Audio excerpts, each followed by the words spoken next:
Shalom, bon matin, tout le monde, bon réveil. Que Dieu vous bénisse abondamment pendant que vous allez vous occuper de vos activités ce matin. Et si c'est votre anniversaire, joyeux anniversaire. Que Dieu vous bénisse, qu'il vous protège en ce jour. Et si vous êtes seul,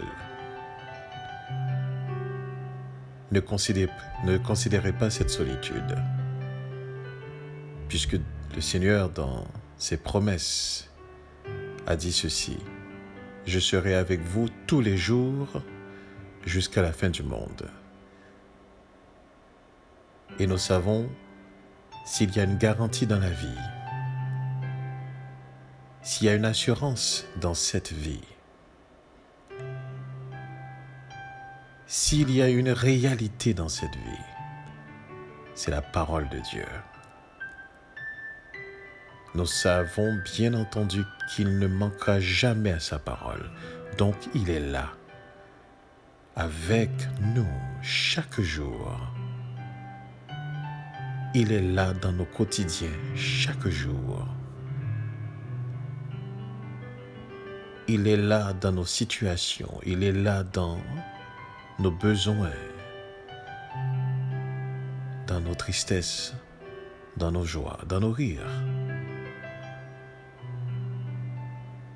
Il est là même lors nous ne remarquons pas sa présence. Il est avec nous. Mais ça fait toute la différence lorsque nous en sommes conscients de sa présence.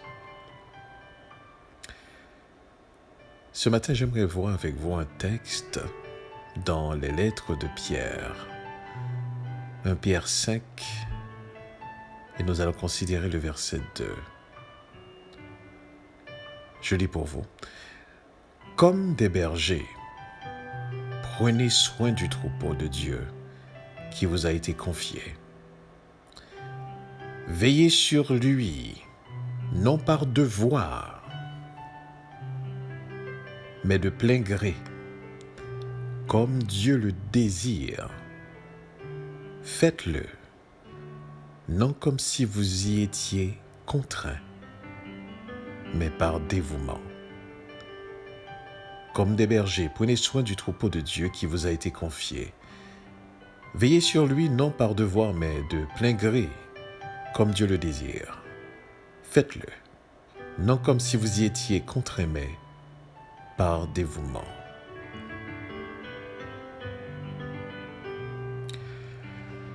Quand je lis de tels versets,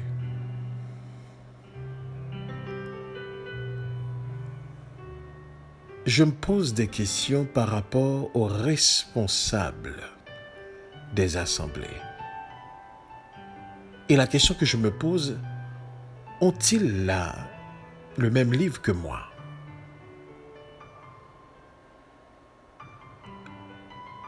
Et si c'est le cas, ont-ils compris ce que moi je suis en train de comprendre? Et encore si c'est le cas, où en est le résultat?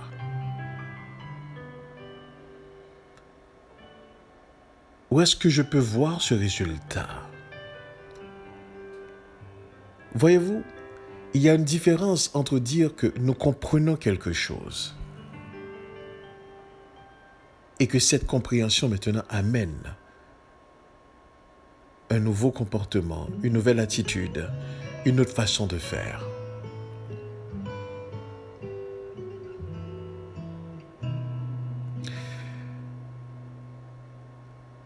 Il faut comprendre ceci,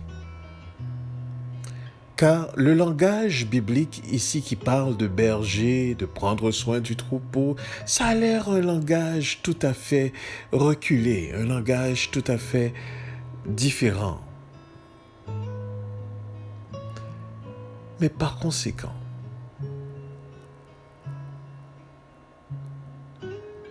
le berger dans ce temps, dans le temps de Pierre, dans le temps de Yeshua, on pouvait comprendre la qualité d'un berger par rapport à la manière dont son troupeau était soigné.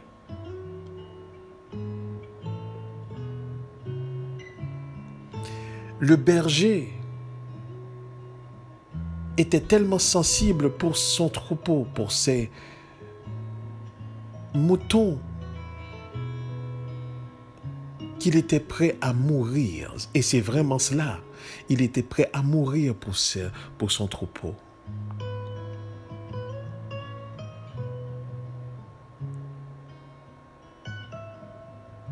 Aujourd'hui, le terme reste vide, sans sens. Et lorsqu'on remplace le mot berger par pasteur, responsable, on peut remplacer le mot berger par dirigeant, on peut remplacer le mot berger par ministre, on peut le remplacer par président.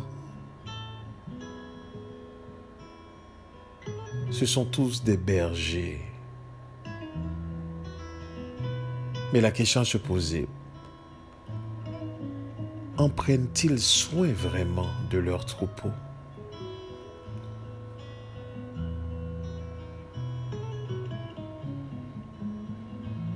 Quand nous regardons la qualité de vie justement du troupeau, là vous allez comprendre effectivement quel est le sens du devoir du berger. Mais ici le texte est vraiment clair. Il dit « Veillez sur lui non par devoir, mais de plein gré. » Et c'est fort, comme Dieu le désire.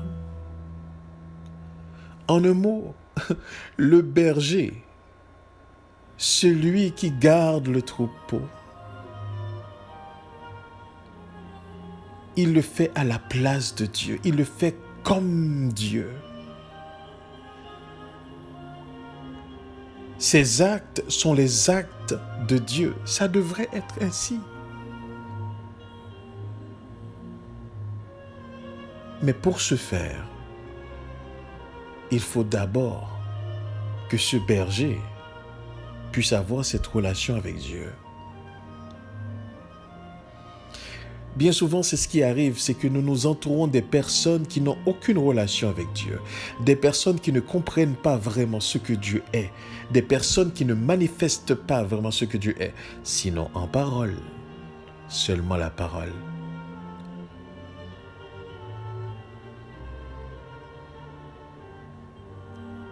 Et ce sont ces personnes qui nous dirigent. Des hommes qui ne tracent aucun exemple. Et c'est pour ça, nous finissons par avoir des modèles d'assemblée, des modèles de personnes, modèles de pays, où est-ce que les gens n'ont pas le sens du devoir, ils n'ont pas le sens, ils n'ont pas la compréhension pour faire avancer, pour progresser, pour grandir, pour faire croître. Nous nous trouvons dans un perpétuel recommencement. Comme des bergers, prenez soin du troupeau. C'est passer d'avance les intérêts du troupeau avant ses propres intérêts. C'est de considérer le besoin du troupeau avant ses propres besoins.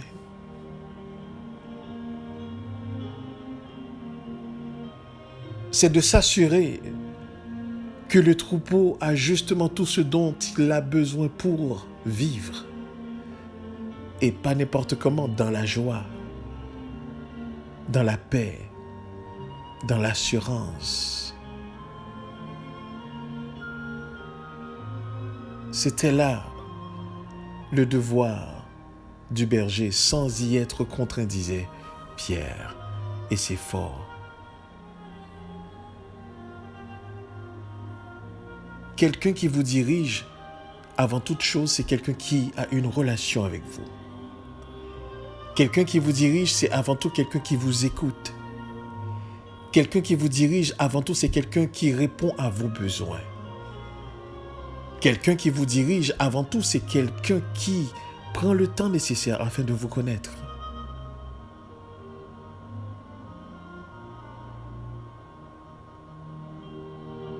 Est-ce que c'est ce genre de berger que nous avons aujourd'hui dans notre société? Est-ce ce genre de dirigeant, de pasteur, de bishop? Est-ce ce genre de dirigeant que nous avons même dans notre pays? Un homme de caractère. Un homme ayant un caractère divin n'est pas celui qui, en haut d'une strade, qui va parler, qui va dire des choses extraordinaires. Non, pas du tout. C'est un homme au quotidien qui vit ce caractère dans l'intimité avec son Dieu. Et quand il est en public, il n'a pas de visage. Il n'est pas hypocrite dans le bon terme grec qui signifie acteur. C'est pas un acteur. C'est pas un acteur qui joue un film. Non, il est lui-même en toutes circonstances, en tout temps.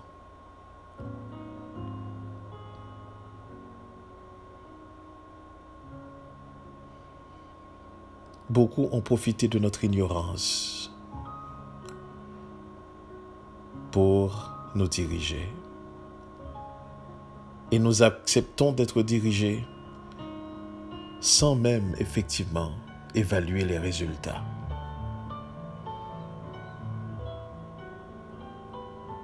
On nous tient toujours dans une forme d'hypnose pour que nous ne comprenions pas exactement qu'est-ce qui se passe. Nous nous résignons à la vie que nous menons comme si cette vie était normale. On nous invite toujours à prier, mais nous n'en voyons pas le résultat. On nous invite à persévérer, mais nous ne voyons pas pourquoi.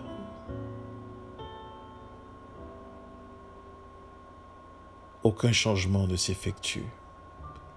Tout reste pareil. Rien ne change.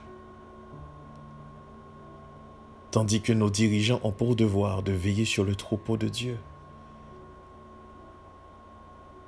Maintenant, dans cette bergerie, il y a des bergers que Dieu n'a pas confiés, Dieu n'a pas appelés.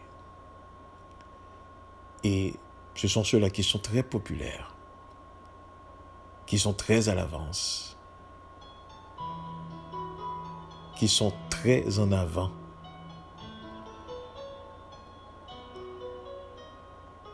Et beaucoup y croient.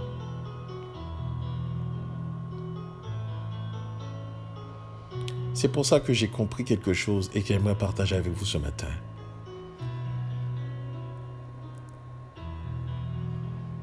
Vous ne pouvez pas vous fier à quiconque pour avoir une relation avec Dieu. J'ai bien beau à vous dire cela, à vous répéter cela, j'ai bien beau à vous dire, à discourir, tant et aussi longtemps que vous ne développiez pas une relation avec Dieu, vous n'aurez pas de discernement, vous n'allez pas pouvoir comprendre et interpréter le monde autour de vous selon l'Esprit de Dieu.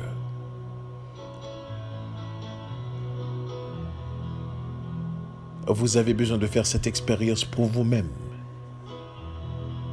D'abord. Sinon, vous allez suivre simplement la foule. Vous allez simplement réagir comme vous avez été instruit. sans intelligence.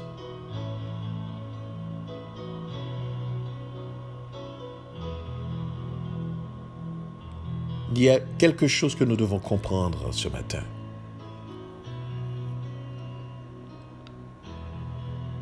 Lorsque Dieu nous appelle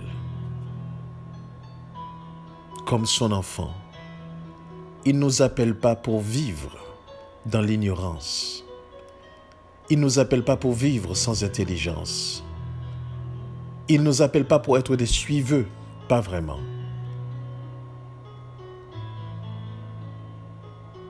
Dans chaque enfant de Dieu, il y a ce potentiel, non d'être des suiveux, mais un leader, un exemple.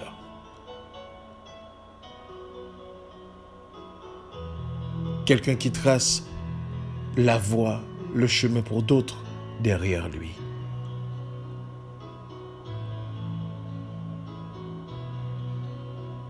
Le résultat de ce que nous avons comme société, et cela peu importe où est-ce que nous sommes, peu importe dans quel pays que nous nous trouvons, encore pire si nous nous trouvons chez nous, dans notre pays.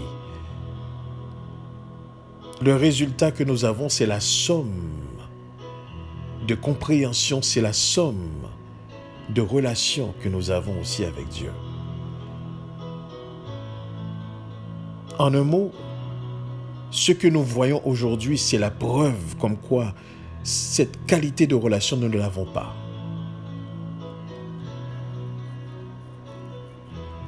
Nous croyons des choses qui ne nous aident pas. Nous croyons des choses qui ne nous permettent pas vraiment d'avancer.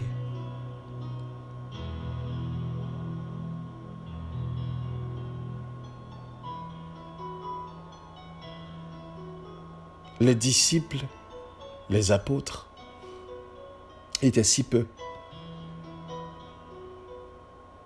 Lorsque ils ont commencé et ils ont fait un impact extraordinaire. Pourquoi? Laissez-moi vous dire quelque chose. Parce que l'Esprit de Dieu était avec eux. Cet esprit de vérité. Ce sont des personnes qui disaient la vérité. Avant tout, ils étaient eux-mêmes affranchis. N'oubliez pas, ce sont des gens qui se cachaient auparavant, qui avaient peur pour leur vie, mais qu'ils ont compris. Et ils ont été des leaders, jusqu'à maintenant considérés. Et c'est l'un d'eux qui dit: comme des bergers, prenez soin du troupeau de Dieu qui vous a été confié. Veillez sur lui, non par devoir, mais de plein gré, comme Dieu le désire. Faites-le non comme si vous y étiez contraint, mais par dévouement. Pierre est l'un d'eux.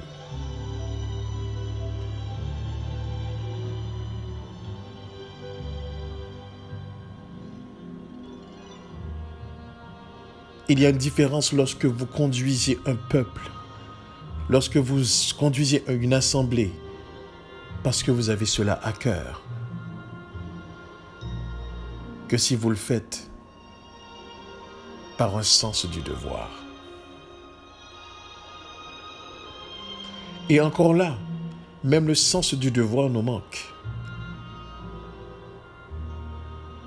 C'est pour cela que nous avons le résultat que nous avons aujourd'hui.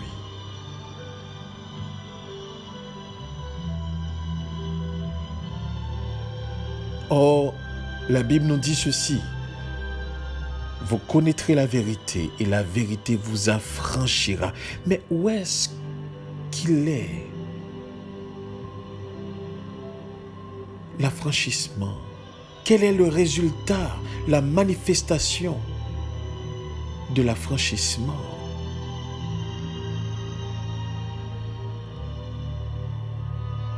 Lorsque nous analysons les choses autour de nous, nous ne le voyons pas. Et cela donne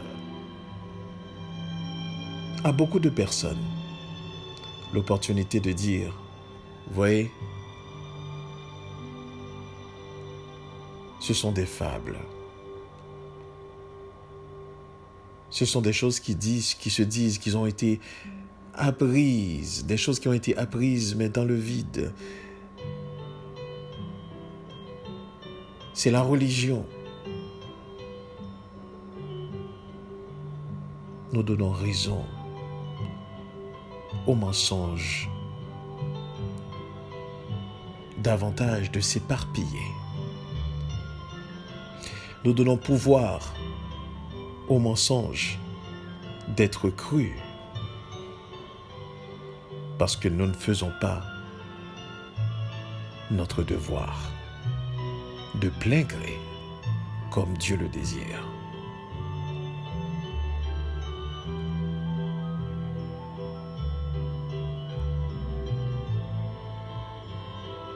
Aujourd'hui, nous avons le modèle d'un pays qu'on dit qu'il était le premier pays noir à être indépendant en Occident. La première république noire, c'est une chose extraordinaire. Mais quels sont les modèles qui y sont tracés afin de faire la différence? Nous n'avons aucun modèle.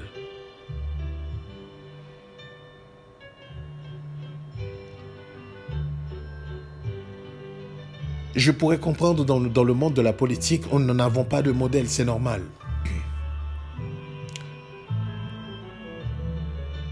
Je dirais dans le monde professionnel, nous n'avons pas de modèle, c'est normal.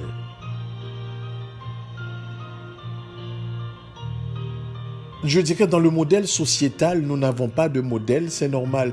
Mais je ne peux pas comprendre comment ça se fait comme des personnes qui professent de croire en Dieu, de servir Dieu, que nous ne pouvons pas avoir de modèle.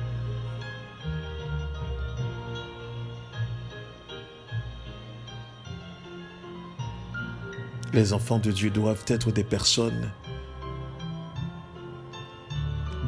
qui sont l'expression visible de Dieu. Je vais dire quelque chose qui est très fort ce matin. Les enfants de Dieu devaient être des dieux sur terre. Nous devons marcher comme Dieu. Nous devons parler comme Dieu. Nous devons agir comme Dieu. Nous devons sentir comme Dieu. Nous devons faire sa volonté.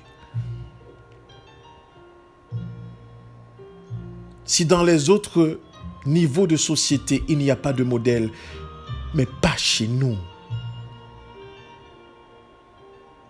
Nous devons être des modèles pour les gens autour de nous. Pas seulement au niveau de nos langages, de notre langage, pas seulement au niveau de ce que nous pouvons dire quand les gens nous voient seulement, mais dans le quotidien, nous devons être des modèles. Modèles d'amour. Modèles des personnes qui remplissent leurs devoirs. Modèles de citoyens. Modèles de professionnels. Modèles de dirigeants. Modèle de serviteurs. Nous devons être des modèles en tout. Modèle de famille. Modèle d'homme. Modèle de femme.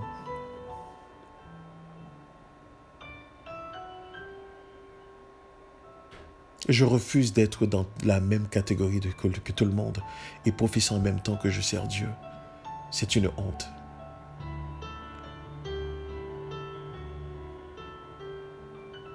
Si je devais, à cause de moi, que d'autres personnes doivent mettre Dieu dans le même panier que tout le monde, je préfère ne pas du tout être associé à lui.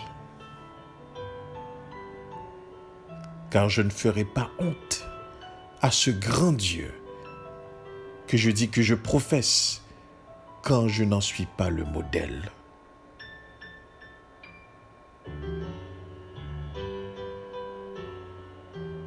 C'est l'une des raisons pour lesquelles je commence à comprendre davantage. Si seulement qu'on comprenait qui est vraiment ce Créateur. Être son serviteur, ce ne serait pas un privilège, mais c'est quelque chose qui nous aurait fait peur. Car la grande question qu'on se serait posée, est-ce qu'on le sert avec dignité?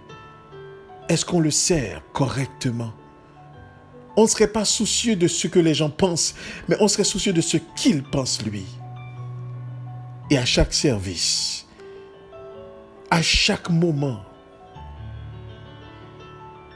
on se sentirait complètement dévasté à l'idée,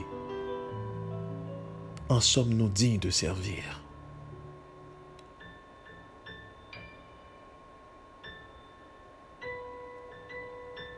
Et le troupeau aurait été vraiment l'élément le plus important pour nous. Plus important que la réputation. Plus important que les likes. Plus important que la visibilité. Plus important que la popularité. Plus important que les gains qu'on en tire. On se serait fait tout petit, comme Jean-Baptiste, en disant mais qu'il croisse et qu'on diminue.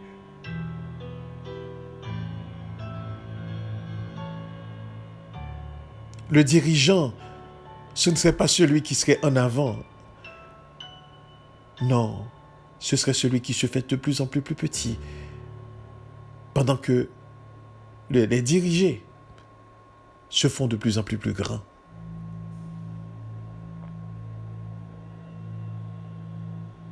C'est ainsi que cela devait être. Mais malheureusement,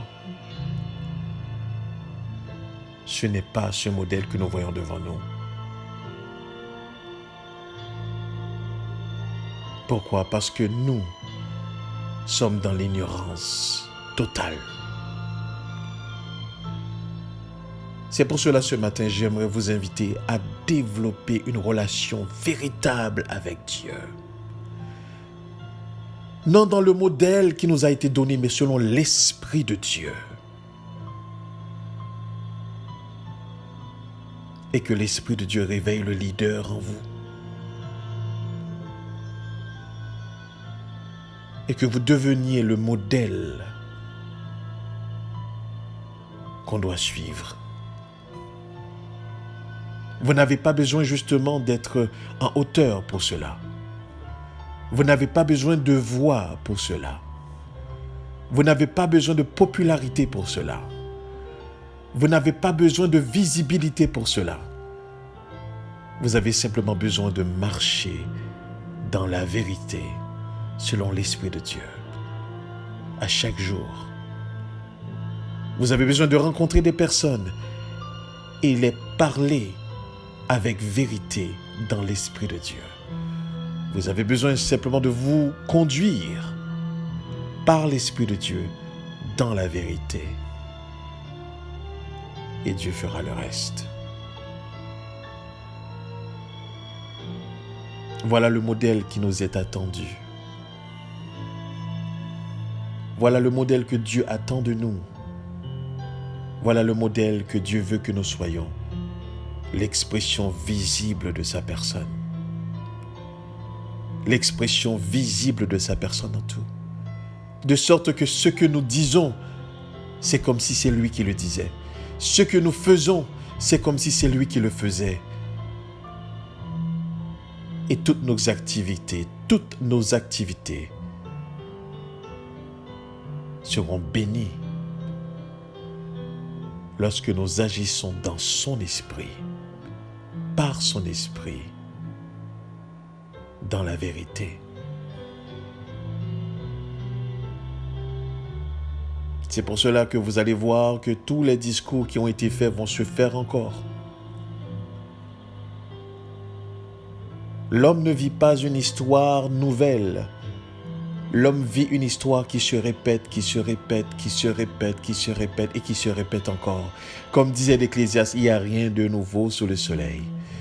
Croyez-moi, ce n'est pas forcément le fond, c'est-à-dire le fond qui change, la forme qui change, c'est tout. C'est la forme qui change, mais l'histoire se répète et se répète et se répète. Et cette répétition se fera toujours tant et aussi longtemps que nous ne nous connections pas avec l'Esprit de Dieu dans la vérité.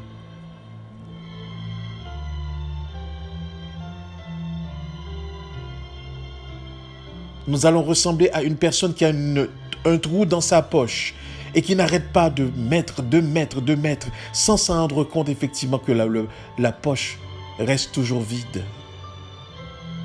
On n'arrête pas de remplir, mais ça ne remplit pas parce qu'il y a un trou. À un certain moment donné, on peut même avoir cette impression que la poche est remplie, mais ça tombe, ça glisse. Et après, à un moment donné, on s'en rend compte, waouh, la poche est pleine. On ne comprend même pas qu'est-ce qui s'est passé. Et on n'a pas l'intelligence pour dire, laissez-moi regarder, laissez-moi mettre la pochette à l'envers afin de mieux voir qu'est-ce qui se passe de l'intérieur. Voyez-vous ce que je suis en train de vous dire? Certaines fois, nous avons besoin de mettre les choses à l'envers et de regarder de l'intérieur et voir ce qui se passe. Parce que certaines fois, le problème n'est pas ailleurs. Le problème est à l'intérieur.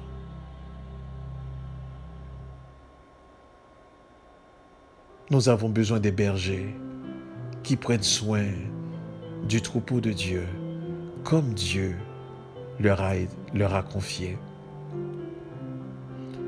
Nous avons besoin des hommes qui veillent sur ce troupeau, non par devoir, mais par volonté, qui sont volontaires, comme Dieu le désire.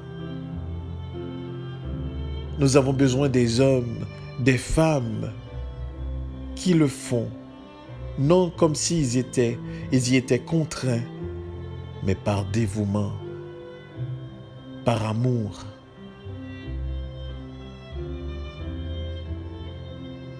Et ce sont des hommes qui suivent le modèle qui nous a été donné en Yeshua.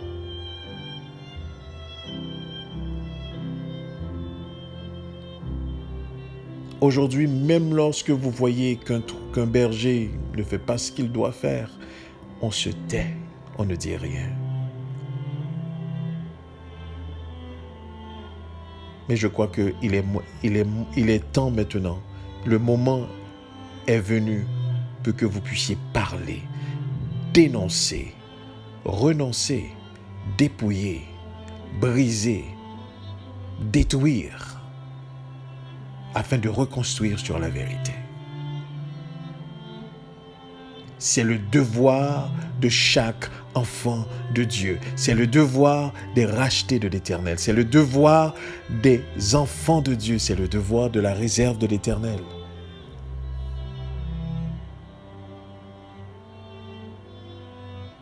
Nous devons planter dans la vérité pour notre Dieu. Nous ne devons pas reculer devant la menace, l'ignorance, l'incompréhension, le mensonge, la force sociale, peu importe. Mais pour cela, il faut s'assurer que nous sommes enracinés dans la vérité. Yeshua est venu parce qu'il était enraciné dans la vérité. Il a fait la différence dans son temps.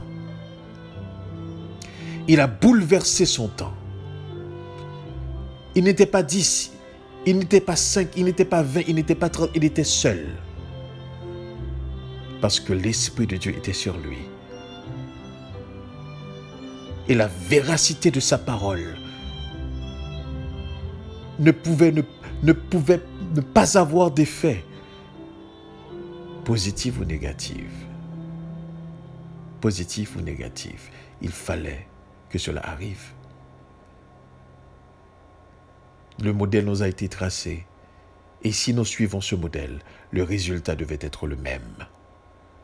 Sinon, nous avons un problème.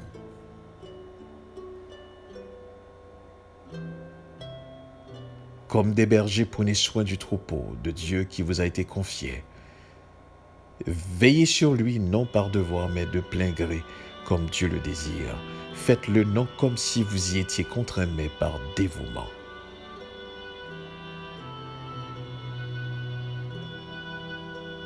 Et comment vous allez le savoir? Eh bien, regardez le résultat. Ce résultat doit démontrer que les gens s'approchent davantage. Les gens connaissent Dieu davantage. Les gens ressemblent à Dieu davantage. Quand cela arrive, eh bien, le berger a fait son devoir. Il a pris soin des troupeaux, puisqu'il les a amenés davantage à ressembler à leur Créateur. Mais si vous voyez que c'est le contraire qui se fait, il y a un problème quelque part. J'espère que le Seigneur vous permet de comprendre cette parole ce matin. J'espère que vous compreniez cette parole ce matin. Et si vous faites partie des personnes qui n'ont pas été transformées encore, qui n'ont pas cette relation avec Dieu, véritablement, je ne parle pas dans la religion, je parle vraiment une relation véritable, eh bien, laissez-moi vous dire quelque chose. Vous n'avez besoin de personne. Vous avez simplement besoin d'être sincère et de prier et de dire, Seigneur, fais de moi ton enfant, transforme-moi, et l'Esprit de Dieu vous transformera. Il vous transformera. Marchez avec des personnes qui sont transformées. Marchez avec des personnes qui comprennent qui Dieu est. Marchez avec des personnes qui veulent vivre la vérité, qui veulent être dans la vérité. Marchez avec des personnes qui cherchent la vérité. Et vous allez voir la différence dans votre vie.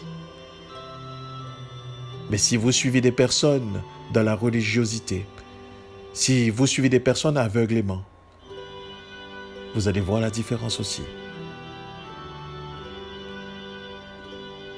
Il y a quelqu'un qui disait quelque chose qui est extraordinaire et j'aimerais vous le dire ce matin pour finir. Entourez-vous de 5 personnes sages, vous serez la sixième personne qui deviendra sage. Entourez-vous de 5 personnes intelligentes, vous serez la 6e personne intelligente. Entourez-vous de 5 personnes qui est éduquée, vous serez la 6e personne éduquée. Entourez-vous de 5 personnes qui est transformée, vous serez la 6e personne transformée. En un mot, votre entourage va déterminer aussi qui vous êtes. Alors ce matin, je vous invite, entourez-vous des enfants de Dieu pour devenir aussi un enfant transformé. Que Dieu vous bénisse. Amen.